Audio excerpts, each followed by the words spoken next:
കരുണ നിറഞ്ഞ കർത്താവെ, മനോഹരമായ പ്രഭാതത്തിനായി ഞങ്ങൾ അങ്ങേ നന്ദിയോടെ സ്തുതിക്കുന്നു. ഞങ്ങളുടെ ആവശ്യഭാരങ്ങളാൽ വലയുമ്പോൾ അങ്ങയുടെ സന്നിധിയിൽ ഏറ്റവും വിനയപ്പെടാൻ ഇന്നത്തെ വേദഭാഗം ഞങ്ങളെ പ്രേരിപ്പിക്കുന്നു.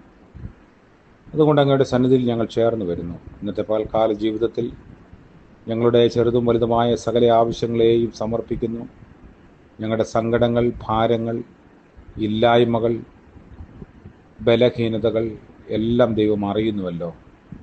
ഞങ്ങളെ സഹായിക്കണമേ. കനാന്യ സ്ത്രീയുടെ വിശ്വാസത്തിൻ്റെ മുൻപിൽ ഞങ്ങളെ തന്നെ ശോധന ചെയ്യാൻ ഞങ്ങളെ സഹായിക്കണമേ. പ്രഭാതം മുതൽ പ്രദോഷം വരെയും അവിടുത്തെ കൃപയിലും കരുണയിലും ഞങ്ങൾ ആശ്രയിക്കുന്നു. കൈവിടാതെ കാക്കണമേ. യേശു മശിഹ മൂലം പ്രാർത്ഥന കൃപയോടെ കേൾക്കുമാറാകണമേ. ആമേൻ. ത്രിയേക ദൈവത്തിൻ്റെ അനുഗ്രഹവും കൃപയും നമ്മോടുകൂടെ ഇന്നും എന്നേക്കും ഉണ്ടായിരിക്കുമാറാകട്ടെ. ആമേൻ.